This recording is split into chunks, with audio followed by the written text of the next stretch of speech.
Matheus Teixeira, os recentes movimentos políticos de Tarcísio de Freitas têm animado os partidos do centro. Eles acreditam que Tarcísio de Freitas pode ir para as cabeças, como se diz na política de São Paulo, sem o apoio de Jair Bolsonaro. Não seria um suicídio político?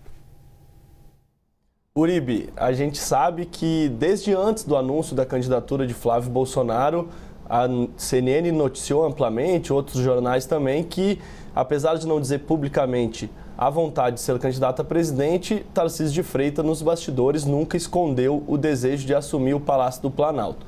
Depois do anúncio de que Jair Bolsonaro vai apoiar o filho Flávio Bolsonaro, ele vem dando sinais trocados. Aquela primeira entrevista logo após o anúncio, antes disso, ele falava um pouco mais em unir a direita, ele passou a falar então que a direita podia andar fragmentada caso fosse Flávio, apesar disso, disse que apoiaria o filho do ex-presidente. Agora, na última semana, a esposa de Tarcísio de Freitas postou que o Brasil precisava de um novo CEO e que o CEO seria o seu marido, e Tarcísio curtiu aquela publicação, ou seja, não tem um sinal mais claro de que ele deseja ser o CEO do Brasil, o termo usado, ou o presidente, e agora esse adiamento, como tu mesmo disse, Uribe, está mais para um cancelamento do que para um adiamento desse encontro, animou ainda mais esses partidos de centro que acreditam que há espaço para uma candidatura de terceira via contra o bolsonarismo e contra o presidente Luiz Inácio Lula da Silva.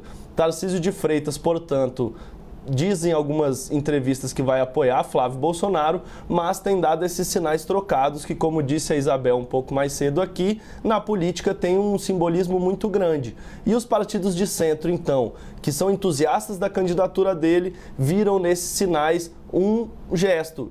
Olha, continuem com esse plano de me lançar presidente, que eu ainda não descartei totalmente. E os partidos têm feito, então, nos bastidores, essa pressão para que ele, de fato, embarque numa candidatura presidencial, independentemente de Flávio Bolsonaro ser ou não o candidato. Mas é um cálculo político um tanto delicado para Tarcísio fazer. Primeiro, porque ele nunca tinha concorrido a nenhum cargo eletivo e se elegeu governador do maior estado do país, tão somente por causa do apoio de Jair Bolsonaro. Agora, ele cresceu, fez um governo que está bem avaliado por pesquisas, sonha em ser presidente, mas poderia também ser um suicídio. Será que teria de fato espaço para uma terceira via? É isso que ele tem calculado nos bastidores. O que ele também tem calculado? Se eu me reeleger governador agora, isso que dizem aliados dele, o que acontecerá em 2030? Se Flávio for o candidato de fato neste ano sozinho da direita, ele deve ir para o segundo turno e pode até perder para o presidente Lula, pode ganhar, o que seria melhor ainda para o campo da direita, mas se ele perder com uma ampla votação de 48%, 47%, ele se reafirmaria como o grande líder da oposição e, portanto, a direita vê que o futuro não tão distante não teria como a gente prever uma política brasileira pela direita sem a família Bolsonaro. Então esses aliados têm falado, governador, Bolsonaro não quis te apoiar agora e não vai querer apoiar também em 2030. Então é melhor aproveitar essa vitrine do governo de São Paulo que ele está,